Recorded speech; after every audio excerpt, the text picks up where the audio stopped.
তথৈব সর্ব অর্ণ অশ্চ্যুত চ।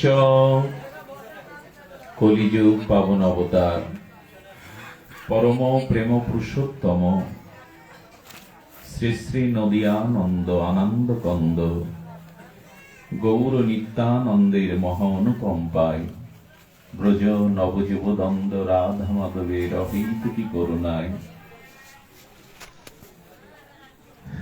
গৌরমণ্ডল স্থিত ফতেপুর স্থিত রাধা গোবিন্দ শ্রীমন্দির অঙ্গনে ভুবন পাবন বিশ্বমঙ্গল কলিযুগের যুগধর্ম জীবধর্ম শ্রী শ্রী হরিনাম সংকীর্তন মহাযজ্ঞের আজ শুভগন্ধাদি মাঙ্গলিক স্নিগ্ধ অধিবাস পর্ব। এই মাঙ্গলিক শ্রী পর্বে পাঠের প্রারম্ভে অস্মাদীয় পরমারাধ্য শ্রী শ্রী গুরুপাদ পদ্মে ভুলণ্ঠিত দণ্ডবৎ প্রণতি জ্ঞাপন করি। তৎসহ আজকের এই শ্রীমন্দির, আজকের এই ভগবৎপূর্ণ পরিবেশের যিনি রূপকার, যিনি গৌড়ীয় বৈষ্ণবের আদর্শ, বৈষ্ণব সেবায় যার জীবনের প্রতিটি ক্ষণ মুহূর্ত নিবেদিত হয়েছিলেন, সেই পরম আরাধ্য নিত্যলীলা প্রবিষ্ট পরম বৈষ্ণব চূড়ামণি সেবার মূর্ত বিগ্রহ পরম দাতা প্রয়াত শ্রীকৃষ্ণের চরণের দাস সুবল বাবাজির চরণ বন্দনা পূর্বক সমাগত সংকীর্তন আচার্যবৃন্দ, সেবা আচার্যবৃন্দ, মহতি ভক্তবৃন্দ, কল্যাণিয়া মাতৃমণ্ডলী সকল ভক্ত চরণে সশ্রদ্ধ দণ্ডবাদ প্রণতি জ্ঞাপন করি। একটু স্থির থাকুন। জয় রাধে। ভক্তগণ,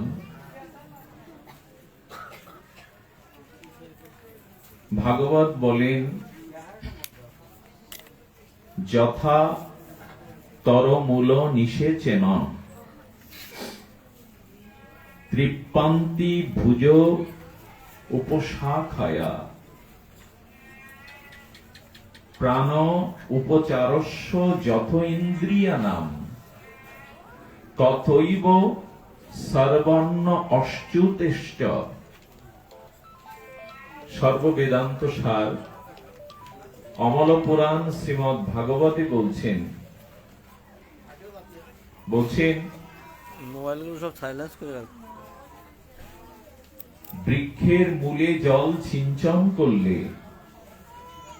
যেমন শাখা প্রশাখা উপশাখা সঞ্জীবিত ফুল ফলে প্রকাশিত হয়, আলাদা করে শাখাতে প্রশাখাতে জল সিঞ্চন করতে হয় না, তেমনি অনন্ত বিশ্ব ব্রহ্মাণ্ডের মাঝে বন্দিত নন্দিত অখণ্ড পরতত্ত্ব এক গৌর গোবিন্দের উপাসনা করলে আর কারো উপাসনার প্রয়োজনই হয় না। প্রাণ উপচারস্য যথা ইন্দ্রিয় নাম। 2 দিন 5 দিন সপ্তাহব্যাপী অন্ন জলবিহীন ক্ষুধার্ত মানুষ চোখে দেখতে, হস্ত দিয়ে কর্ম করতে, পা দিয়ে চলতে পারে না। তার জীবনী শক্তি জল অন্ন ব্যতীত দুর্বল হয়ে পড়ে, অচল হয়ে পড়ে। তার সামনে যখন অন্ন ব্যঞ্জন জল পানীয় জল আসে, তিনি চোখে দেখছেন না বলে, কানে শুনছেন না বলে, তার জীবনী শক্তিটা খাদ্য জলবিহীন হ্রাস পাবে বলে সে খাদ্যটা কি চোখে দেবে, কানে দেবে? দিলে তো চোখ অন্ধ হবে, কানটাই নষ্ট হয়ে যাবে। ওই খাদ্য কণাটা দিতে হবে উদরে। আসলে পেছনে এই পেছনের লোকজন দেখতে পাচ্ছে না, আসলে ব্যাসাসনটা একটু উঁচু করতে হতো। এখন আসলে করার কিছু নাই, আমরা পাঠে বসে গেছি, একটু ক্ষমা করে দিন। সবার মুখ দর্শনও করা যাচ্ছে না, যারা পেছনে থাকে তাদের একটা কষ্ট আছে, তো একটু ক্ষমা করুন, একটু কৃপা করুন। বহু দূর থেকে আপনাদের চরণ রেণু নিয়ে একটু সিক্ত হতে এসেছি, করুণা নিতে এসেছি, দিতে নাই, একটু কৃপা করুন। তো অভুক্ত হৃদইন্দ্রিয় দুর্বল থেকে দুর্বলতর সেই ব্যক্তির খাদ্য জল পানীয় চোখে দেওয়া লাগে না, কর্ণে শুনতে পাচ্ছে না, চরণটা তুলে হাঁটতে পাচ্ছে না বলে তাকে চরণে, তাকে কর্ণে, তাকে চোখে দিতে হবে না। উপাদেয় খাদ্য কণিকা যদি পাকস্থলিতে যায়, সেই অন্ন ব্যঞ্জনাদি পাকস্থলিতে গিয়ে সর্ব ইন্দ্রগুলো যেমন বলবতী হয়, তেমন এক শ্রী গোবিন্দ গৌর চরণে যদি নিবেদন কিছু করা হয়, সমস্ত দেব দেবী ভগবত স্বরূপ পর্যন্ত আনন্দিত হয়, আলাদা করে আনন্দ হওয়ার প্রয়োজন হয়।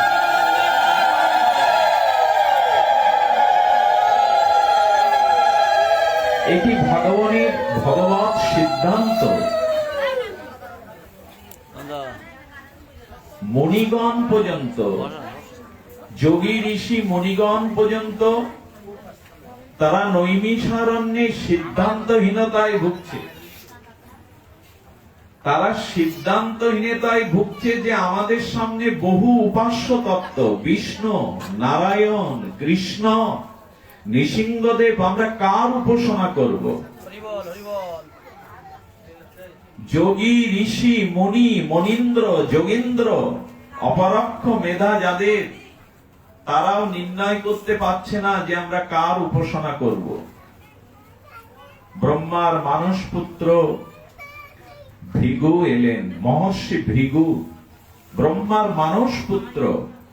তিনি ঋষি মুনিদের আশ্বস্ত করলেন, আমাকে একটু সময় দিন, আমি আপনাদেরকে পরীক্ষার দ্বারা জানাবো যে আমাদের প্রকৃত উপাস্য তত্ত্ব কে। ব্রহ্মার মানস পুত্র মহর্ষি ভৃগু প্রথমে তার পিতার কাছে ব্রহ্মালোকে গেলেন। ব্রহ্মাকে দেখে তিনি নত হলেন না, প্রণাম করলেন না। পিতাকে দেখলে তো পুত্রকে প্রণাম করতে হবে, এটা শাস্ত্রীয় বিধি, আচার। তো ব্রহ্মাকে প্রণাম না করলে ব্রহ্মা ক্ষিপ্র হয়ে বললেন, বেরিয়ে যা। পিতাকে দেখে মাথা নত করিস না, প্রণাম করিস না, পুত্র হয়ে তোর মুখ দেখবো না, বেরিয়ে যা। বেরিয়ে আসতে আসতে বললেন, আমার প্রথম পরীক্ষা শেষ। পুত্র যদি একদিন পিতাকে প্রণাম নাই করে, তাহলে পিতা রাখবে কেন, ক্রোধান্বিত হবে কেন, এত প্রণামের আকাঙ্ক্ষা কেন? আমার ব্রহ্মার পরীক্ষা, পিতার পরীক্ষা করা হয়ে গেছে। এর থেকে উচ্চস্তর তত্ত্ব হলো ভগবান শঙ্কর, শিব। কৈলাসে গিয়ে দেখলেন, ঠিক আছে, কৈলাসে গিয়ে দেখলেন ভগবান শঙ্কর সেই শ্বেত শুভ্র জটা, বাগ্রশাল প্রহিত, সর্প অলঙ্কার যুক্ত গলে, পঞ্চানন পঞ্চমুখে ভগবানের নাম করছে। আর ভৃগুকে দেখে, ভৃগু তার গুরু ভ্রাতা, ভৃগু তার ভ্রাতা, এই ভ্রাতাকে দেখে উনি প্রেমাভাসে আলিঙ্গনে এগিয়ে আসলেন। মনে মনে ভৃগু চিন্তা করলেন, আগের থেকে এই স্থলটা, এই তত্ত্বটা আরো সুগভীর, এখানে পরীক্ষাটা একটু গভীর করে করতে হবে। সঙ্গে সঙ্গে তর্জনী তুলে বলছেন, আমাকে ছোবেন না, আপনার গায়ে ছাই ভস্য মাখা, হাড়ের মালা, সর্প, আমাকে ছোবেন না আপনি। ভগবান শিব রেগে গেলেন, কি আমার ব্যাঘ্রছাল প্রহিত সর্প মুন্ডমালা দেখে ঘৃণা হচ্ছে তোমার? ত্রিশূল তুলেছেন, পেছন ফিরেই বললেন, এখানের পরীক্ষাও শেষ। প্রভু, কেউ না কেউ তো তোমার স্তুতি করে জগতে, আমি একটু নিন্দার ছলে দেখলাম তোমারও ধৈর্য থাকে কিনা। এখানের পরীক্ষা সমাপ্ত করে এবার চললেন বিলাসমূর্তি বৈকুণ্ঠ শ্রী বিষ্ণুর নিকটে। লক্ষ্মী দেবী, কমলা দেবী ভগবানের চরণ কমলকে সম্বাহন করছিলেন, সেবা করছিলেন। ভগবান নিদ্রাভিভূত হয়েছিলেন। ভৃগু কোনো অনুমতির অপেক্ষা না করে শিষ্টাচার বর্জিত হয়ে, কোথাও প্রবেশ করতে গেলে তো একটু অনুমতির প্রয়োজন হয়, অনুমতি না নিয়ে সরাসরি নিজের পা চরণ দিয়ে ভগবানের বুকে লাথি মেরে দিলেন। সঙ্গে সঙ্গে ভগবান উঠে হাত জোড় করেছেন, নয়নের কোণে চিকচিক করে উঠল ভগবানের অশ্রু। হে ভৃগু, তুমি ভক্ত, ভক্ত যদি দুয়ারে আসে, বৈষ্ণব যদি দুয়ারে আসে, তাহলে সকলের তাকে অভিনন্দন করা উচিত, আরতি করা উচিত। আমার প্রথম অপরাধ, আমি তোমাকে অভিনন্দন জানাতে পারিনি।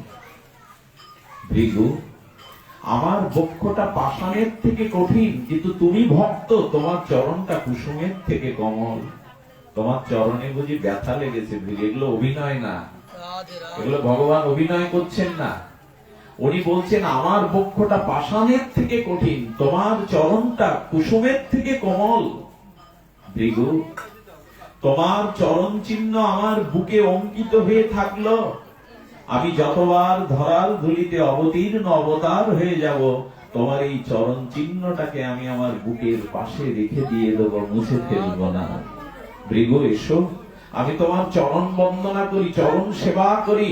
আর ভৃগু, তোমার পদাঘাতে দ্বারা অনন্ত বিশ্ব ব্রহ্মাণ্ড জীবের করুণা হয়ে গেল। ভৃগু কাঁদছেন, দাঁড়িয়ে কাঁদছে আর কাঁদছে। যার বুকে লাথি মারলাম, সে আমার চরণ ব্যথা পৌঁছেছে বলে চরণ সেবা করবার জন্য কাঁদছে, আর বলছেন আজ থেকে তোমার এই চরণ চিহ্ন আমার বুকে অলংকার হয়ে থাকলো। ভৃগু, তোমার এই চরণ চিহ্নের ধূলিকণা আমার বুকে স্পর্শ করার সাথে সাথে আমার বুকে এক একটি লোমকূপে যে অনন্ত বিশ্ব ব্রহ্মাণ্ড আছে, সেই ব্রহ্মাণ্ডে যে কৃষ্ণ বিমুখ জীব আছে, তোমার চরণ ধূলিতে আজ থেকে তারা কৃষ্ণমুখী হবে, ভগবান মুখী হবে।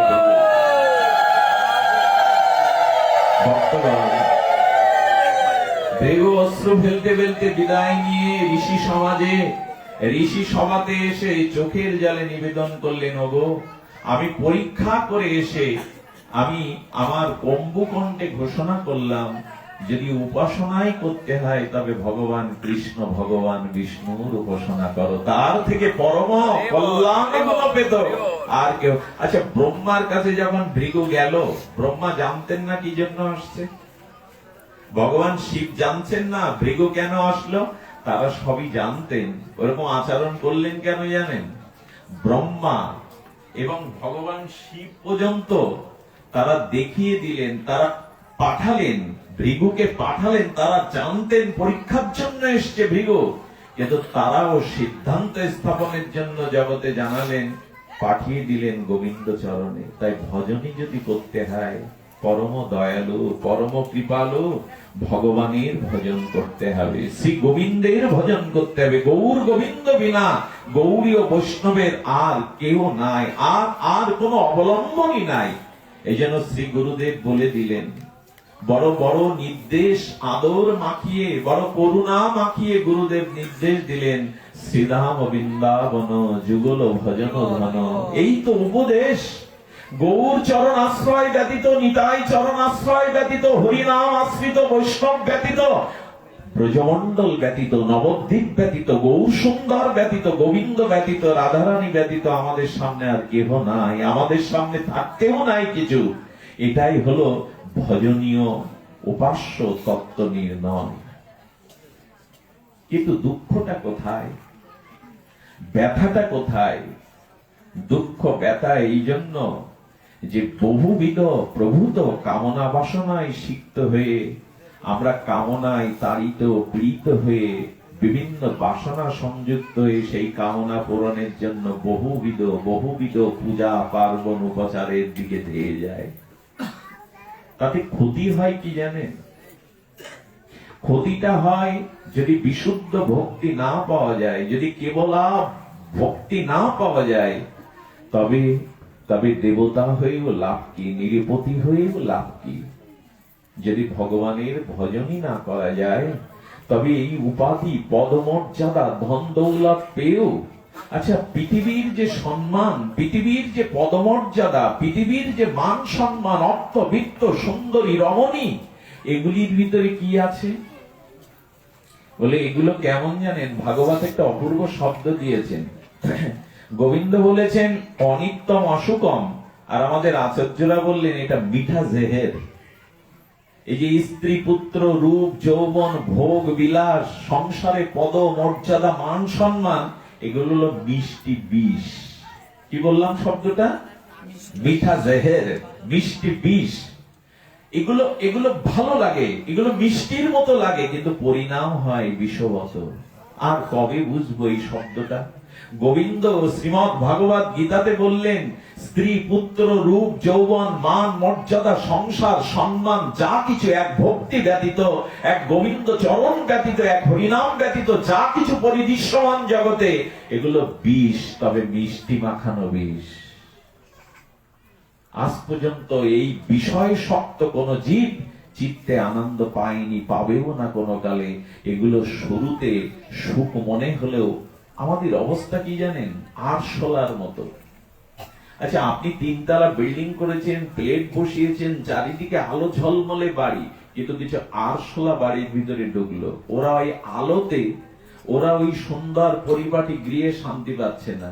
ওরা খুঁজে বেড়াচ্ছে পুরনো দিনের ঠাকুরমার রাখা কোনো কলস। কলসটা ওইখানে পড়ে আছে আবর্জনা, ওই কলসের মধ্যে, অন্ধকারের মধ্যে ডুব না দিলে ওদের সুখ নেই। বাইরে যে আলো, বাইরে যে সুন্দর ঘর, আরশোলার ওতে সুখ নেই। তেমন জীব কামনা বাসনায় তাড়িত, পীড়িত হয়ে, গুরু কৃপা ব্যতীত হয়ে, বৈষ্ণব কৃপা বঞ্চিত হয়ে সে মনে করছে এই বিষয়ের গর্তের মধ্যে, অন্ধকারের মধ্যে সুখ, আলোতে সুখ সে উপলব্ধি করতে পারছে না। কাজ পোকার মতো সে ওই ফেলে রাখা ঘরের কোণে কোন অন্ধকারে কলসির মধ্যে ঢুকেই আনন্দ পাচ্ছে। জীবের সামনে পরম প্রেম উজ্জ্বল রাধা মাধব আছে, নিতাই গৌর আছে, হরিনাম আছে, তাতে সুখ নেই। সংসারের কামনা বাসনা, রূপ ও যৌবন, সম্মান, মান, মর্যাদা, এর মধ্যেই ডুবে আছে। এর মধ্যে ডুবে থাকতেই তো জীবের যন্ত্রণা। আচ্ছা, হনুমান যেদিন লঙ্কা পোড়ালো, সেদিন হনুমান পুড়ল না কেন? রামচরিত মানসে গোস্বামী তুলসীদাস প্রশ্ন তুললেন, যে আগুনে পুরো লঙ্কা দগ্ধ করলো হনুমান, মা সীতা বলছে, বাবা তোর গা পড়েনি? না মা, আমার গায়ে আগুন লাগেনি। কেন? কেন জানো? আমার হৃদয়ে যে রাম আছে, যার হৃদয়ে রাম আছে তার গায়ে আগুন লাগতে পারে না। সে পুড়তে কত বড় দৃষ্টান্ত দিচ্ছে হনুমান। মা, যে আগুনে আমি লঙ্কা পুড়িয়েছি, আমার গায়ে ওই আগুনটা স্পর্শ করেনি। মা, আমার বুকে তো তুমি আছো, প্রভু রাম আছে, মুখে রাম নাম আছে।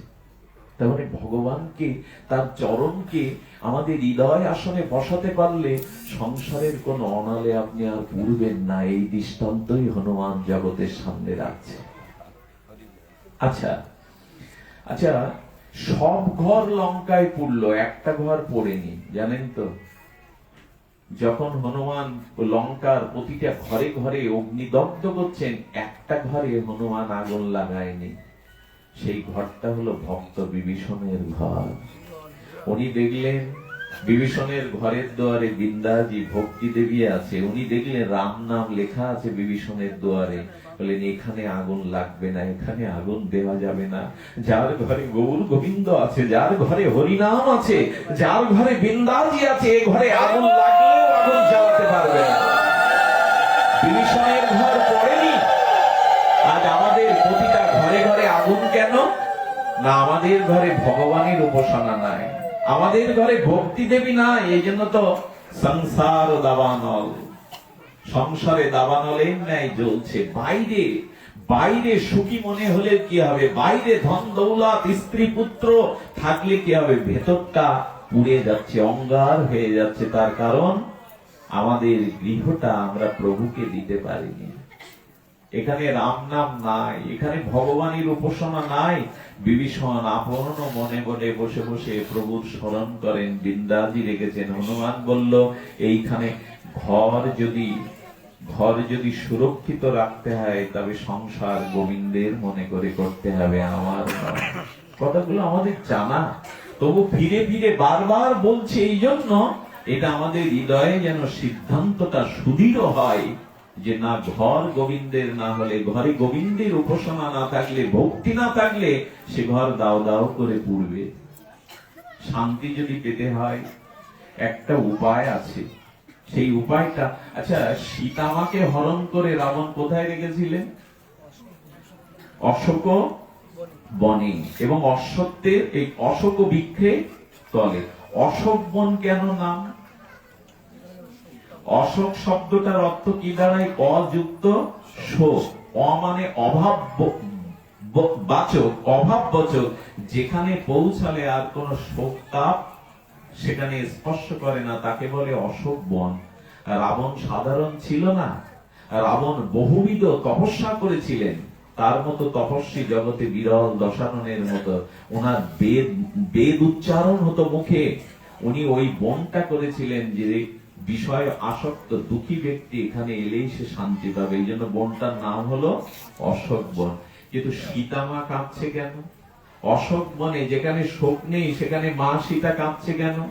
মা সীতা জগৎকে জানালো, প্রভুর চরণ ছাড়া হলে কান্না ছাড়া, বেদনা ছাড়া যে আজকে যতই অশোক বন, যতই আমরা তিনতলা বিল্ডিং করি, সোনা দিয়ে মুড়িয়ে রাখি, স্ত্রী পুত্র যতই আমার সবকিছু হোক, বলেন প্রভুর চরণ যদি ছাড়া হই, সীতামা বলছেন আমাকেও কাঁদতে হবে। আমি তো প্রভুর চরণে নাই, আমি তো প্রভুর চরণে নাই, এই জন্য কাঁদছেন সীতামা। আচ্ছা, হনুমান গাছের উপরে উঠে দেখছেন রাবণ এসে মাকে তিরস্কার করে গেল, শাসিয়ে গেল, ভীত সন্ত্রস্ত করে গেল, আর ত্রিজটাও ওখান থেকে চলে গেছে। মা অস্ত্র বিসর্জন করছেন সীতামা। হনুমান এইখানে একটা সিদ্ধান্ত দিয়েছিলেন, আমি মায়ের খবর নিতে এসেছি দূত, আমি মাকে, মার চোখের জলকে কিভাবে মুছাতে পারি, একটাই উপায় আছে। এর আগে কিন্তু সীতামাকে হনুমান কোনদিন দেখেনি, সীতামাও হনুমানকে প্রথম দেখবে। হনুমান সিদ্ধান্ত নিয়ে জগৎকে জানালেন, কারো চোখের জল মুছবার, কারো হৃদয়ের ব্যথা মুছাবার একটাই উপায়। উনি বৃক্ষের ডালে বসে বসে রাম গুণাগুণ শুরু করলেন, রামের গুণগাথা শুরু করলেন। চোখের জল মোছাবার, যন্ত্রণা মোছাবার একটাই কেবল জগতে অমৃত আছে, হরি কথা, ভাগবত কথা। প্রভুর গুণগাথা ছাড়া এই জগতে কারো দুঃখ মুছবে না, চোখের জল বুঝবে না। হনুমান বসে বসে রাম গুণ মহিমা কীর্তন। সীতামার চোখের জল শুকিয়ে গেল। পরমা, এইখানে কে আমাকে প্রভুর গুণ কীর্তন শোনায়? এত মধুর কণ্ঠে কে প্রভুর গুণাগুণ করে? সমস্ত শোকতাপ দূরীভূত হলো। হনুমান জগৎকে দৃষ্টান্ত দিলেন, যদি পরম শান্তি পেতে চাও, গৌর গুণগাথা শোনো, হরি গুণগাথা শোনো। শ্রবণাং মঙ্গলাং, এ পৃথিবীতে একমাত্র মঙ্গল শ্রবণাং মঙ্গলাং, হরি কথা শ্রবণ ব্যতীত দ্বিতীয় কোন মঙ্গল নাই। গোপীরা বললেন, তব কথামৃতম তত্ত্ব জীবনম। এই অশান্তময় অভিশপ্ত কর্মফলের জন্ম মৃত্যু জরাব্যাধি সংসারে একমাত্র অমৃত তোমার কথা প্রভু। রাধারানী বলেছিলেন ভ্রমরকে, ভ্রমর, যেদিন প্রাণনাথ ব্রজ ছেড়ে চলে গেছে সেই দিনে প্রাণটা চলে যেত। মাছ যেমন জল ছাড়া বাঁচে না। ভ্রমর জিজ্ঞাসা করছে, ঠাকুরানী, রাধারানী তবে বেঁচে আছো যে এতকাল? রাধারানী বলছেন, তোর প্রাণবধূ, আমাদের প্রাণবধূ ব্রজ থেকে চলে গেছে, আমরা সেই দিনই মারা যেতাম। ওই রথের চাকার সামনে আমাদের দেহ লুটিয়ে দিয়েছিলাম, কিন্তু দুটো কারণে এখনো বেঁচে আছি। তাকে হারালে বাঁচবো, কিন্তু তার কথা হারালে বাঁচবো না। তার কথাই আমাদের বাঁচিয়ে রেখেছে। মা অসুস্থ, তারপরে 9:30 পর্যন্ত বাবা, আমি বাবাকে দেখে তো অবাক। এইসব এই মায়েরা যশোর থেকে, কত দূর থেকে এই মাটিতে এসে একটু বসেছেন কেন? এদের অভাব কিসের?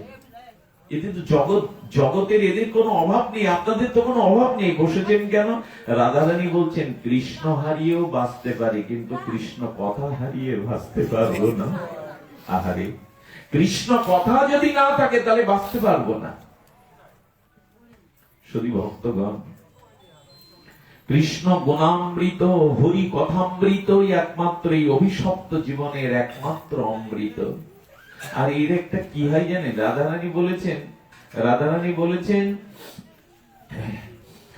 স্বলীলা পীয়ূষ বিপ্রুট দ্বন্দ্ব ধর্ম বিনষ্টা। রাধারানী বলে চলেছেন, ভ্রমর রে, তবে শোন, গোবিন্দের কথা যদি এক ফোঁটাও শ্রদ্ধালু শ্রোতার কর্ণে দিয়ে প্রবেশ করে, যদি এক ফোঁটা গোবিন্দ গুণগাথা রস কারো কর্ণে প্রবেশ করে, তবে তার ধর্ম নষ্ট হয়ে যায়।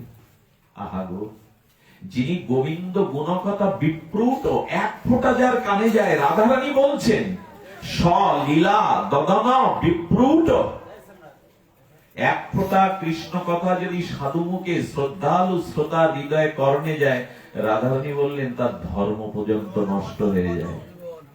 কি ধর্ম নষ্ট হয়? বলে যদি স্ত্রী শোনে গোবিন্দ গুণগাথা, তাহলে তার সংসার ও স্বামীর প্রতি ধর্ম নষ্ট হয়ে যায়, টান কমে যায়, আসক্তি কমে যায়। যদি স্বামী শ্রবণ করে, তবে স্ত্রীর প্রতি তার মোহ ধর্ম নষ্ট হয়ে যায়। যদি পুত্র শ্রবণ করে, পিতামাতার প্রতি তার গাঢ় আসক্তি থাকে না। আর কি হয় রাধারানী? বলে আমার প্রাণবন্ধুর কথা কেউ যদি শোনে, সেই এত দোষ কৃষ্ণ কথায় সে ভিখারি হয়ে যায়। কৃষ্ণ কথা শুনলে, যে আপনারা মাটিতে বসেছেন, এ তো ভিখারির বেশ। এখন যেসব, এটা তো ভিখারির বেশ কেন জানেন? কৃষ্ণ কথা যারা শোনে, কৃষ্ণ কথা তাদের ভিখারি বানিয়ে দেয়। কিরকম জানেন? কাঁধে একটা ঝোলা নিয়ে এরা কৃষ্ণ ভক্তের, ভগবান ভক্তের দুয়ারে আঁচল পাতে যদি একটু প্রেম পায়, একটু ভক্তি পায়, এটা তো ভিখারিরই কাজ। কৃষ্ণ কথা যারা শোনে, কৃষ্ণ কথা শুনলে তার সংসার ধর্ম একরকম বিনষ্ট হয়ে সে ভিখারি হয়ে যায়। ঠাকুরানী আর কি হয়? বলে মুক্ত বিহঙ্গা। কৃষ্ণ কথা যদি কেউ শ্রবণ করে, সে পাখি হয়ে যায়। তবে রাজহংস না, সে পরমহংস পাখি হয়ে যায়। যেখানে যেখানে হরি কথা, যেখানে যেখানে বৃন্দাবন, সেখানে দুটো পাখনা মেলে উড়ে যায়, আর তাকে ঘরে রাখা যায় না, সে উড়ে উড়ে যায়, উড়ে যায় সে সেখানে। এই জন্য গোবিন্দ গুণগাথায় একমাত্র এই তত্ত্ব বিষক্ত ভব মহা দাবাগ্নি নিবারণকারী একমাত্র অমৃত। আচ্ছা মা, আচ্ছা আকাশ থেকে মুষলধারে বৃষ্টি নামলে কি হয়? আকাশ থেকে মুষলধারে বৃষ্টি নামলে প্রকৃতি শীতল হয়, ধরিত্রী শীতল হয়, মাটিগুলো আর্দ্র হয়, কর্দমাক্ত হয়, আর গরমের আবহাওয়াটা কেটে যায়। কিন্তু 7 দিন 7 রাত ধরে বৃষ্টি ঝরলে সংসারের জ্বালা, হৃদয়ের জ্বালা নেবে তো? নেবে কি? আমার হৃদয়ের যে জ্বালা যন্ত্রণা, এটা আকাশের বৃষ্টিতে নেবে? বলে এই হৃদয়ের যন্ত্রণা, সংসারের যন্ত্রণা অগ্নি মোচবার একটাই উপায় আছে, হরিকথার বৃষ্টি কর্ণ দিয়ে হৃদয়ে দিতে হবে। যদি হরিকথা বর্ষিত হয়, তাহলে অনন্ত জন্মের তাপ নিবাপিত হয়ে যাবে।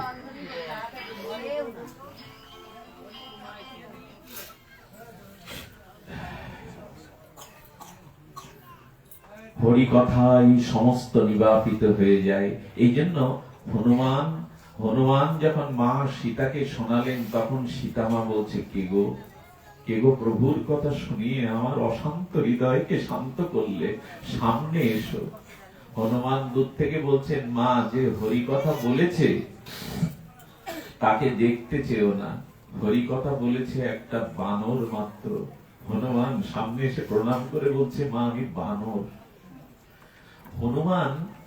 হনুমানকে দেখে মা সীতা বলছেন, আমি জানি তুমি নাকি 1,00,000 যোজন বড় হতে পারো। হনুমানের এই ক্ষমতা ছিল, 1,00,000 যোজন শরীরটাকে বানিয়ে দিতে পারত। তুমি এতটুকু হয়ে এসেছো কেন?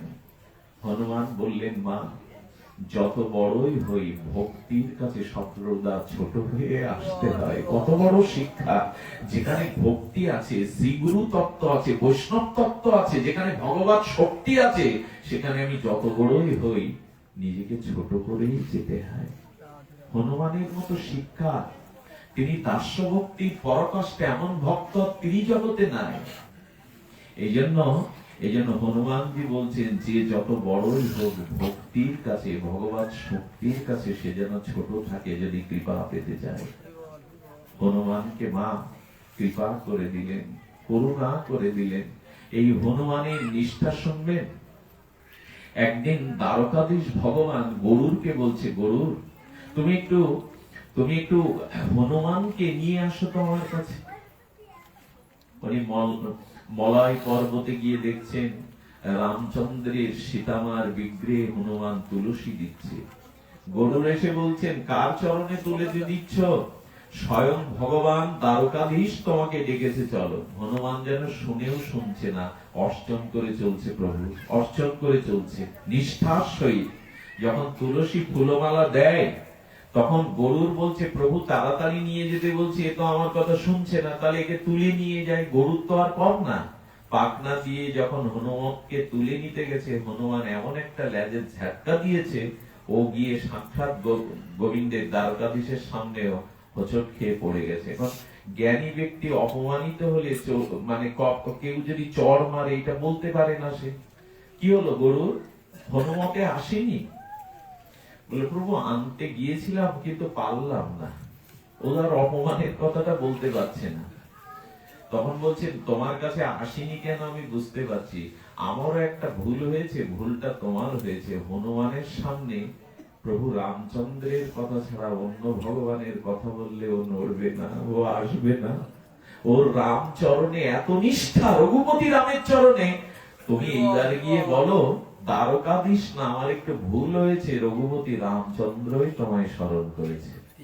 এই দেখুন, আমাদের নিষ্ঠা আসতে হবে। সতী নারী যেমন পতিকে ছাড়া পরপুরুষে মন দিতে পারে না, তেমনি যারা গৌর গোবিন্দের চরণাশ্রয় করেছে, গৌর চরণ ব্যতীত, গোবিন্দ চরণ ব্যতীত তারা 10-5টাকে মন দিতে পারেন। একটা মন কতজনকে দেবেন? হনুমান সেই নিষ্ঠা শেখাচ্ছে, ইষ্ট নিষ্ঠা।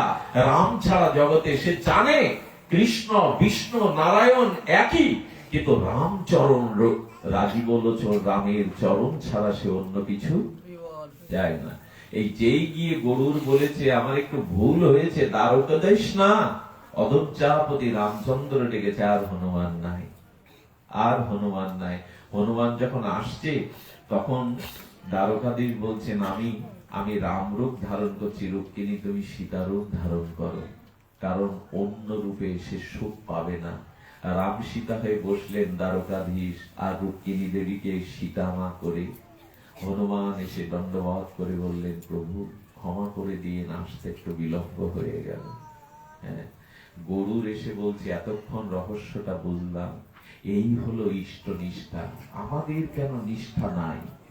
আমরা কেন ধর্মের নামে উপধর্ম গুলো করে বেড়াবো? কত উপধর্ম।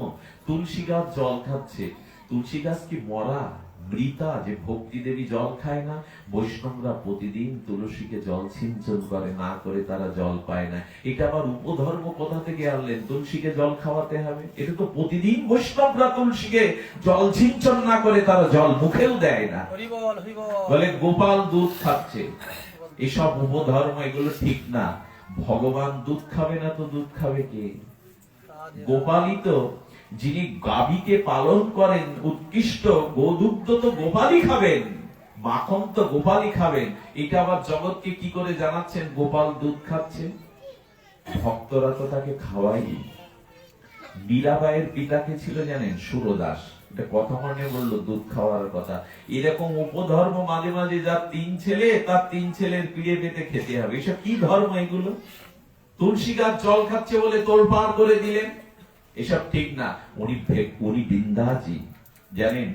আমাদের যোগাচার্য স্বামী পরমানন্দ, এই নামটা শুনেছেন? ভারত সেবাশ্রমের প্রতিষ্ঠাতা স্বামী পরমানন্দ, এই বাজিতপুরে যার সিদ্ধপীঠ।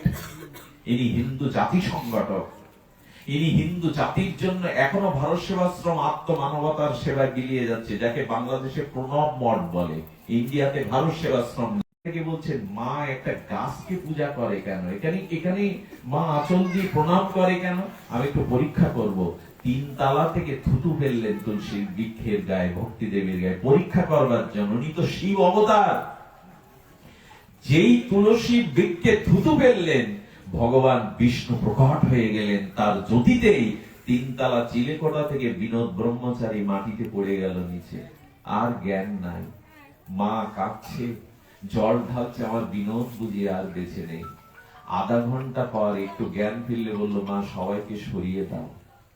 মাকে ঘরে নিয়ে বললেন, মা তুলসী গাছ নয়, তুলসী পাতা নয়, আমি সাক্ষাৎ বৃন্দাজির মধ্যে ভগবানকে দর্শন করে মা বর্ষিত হয়ে পড়ে গিয়েছিলাম। আপনারা দেখবেন, যেখানে যেখানে ভারত সেবাশ্রমের শাখা আছে, প্রত্যেক ভারত সেবাশ্রমে একটা তুলসী বেদি করা আছে। এটা নির্দেশ দেওয়া। এই জন্য তুলসী গাছকে প্রতিদিন জল সিঞ্চন করতে হয়, পরিক্রমা করতে হয়, তাহলে ভক্তি হয়। আচ্ছা, ঐশ্বর্যের